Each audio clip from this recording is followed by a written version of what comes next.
Higher biologists, let's do this past paper question together.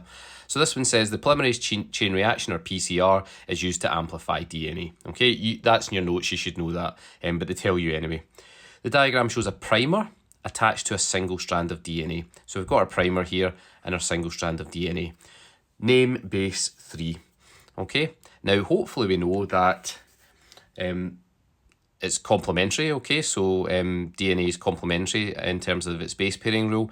And if we look at primer 3, 3 is complementary to G. What is complementary to G? It's C. And the full name, because you have to name the base, is going to be cytosine, okay?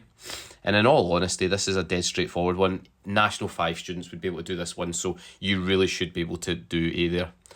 Part B, PCR requires 2 primers. Explain why the 2 primers have different base sequences, okay? And it's for the same reason that I just mentioned a moment ago there, that DNA has complementary strands, okay? Now, remember, complementary doesn't mean that each strand is the same as the opposite one. It just means it's complementary. So where there's a C in one strand, there's a G in the opposite. Where there's a T in the other strand, there's an A on the opposite, okay? So something along those lines, okay? You could say DNA has, for example, different orders of bases in each strand, or the strands have a different order of bases or a different base sequence or something along those lines, okay? Something along those lines would get you that first mark.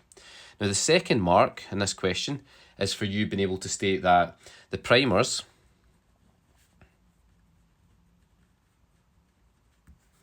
join or bind or attach, however you want to put it, to each strand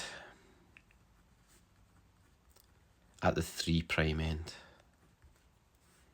Okay, so that's what they're looking for that one there, and that's how you get the 2 marks in that particular question. Okay, in part C, state a temperature that's used to allow primers to bind during PCR. Now remember, PCR has a 3-stage sequence. Heat, cool, heat is the way I always teach it to my students. Okay, so initially we heat it up to 95 degrees, then we cool it right back down to between 50 and 65 degrees to allow the primers to bind, and then we stick it all the way back up to between 70 and 80 for the heat tolerant DNA polymerase to start replicating the fragment of DNA that it's going to replicate. So anyway, the key thing is here that we know the temperatures that are involved in the stages and what happens at each stage. And for the primers to bind, that's the second stage, the temperature needs to be between 50 and 65 degrees. Okay folks, I hope that's helped. I'll see you all in the next one.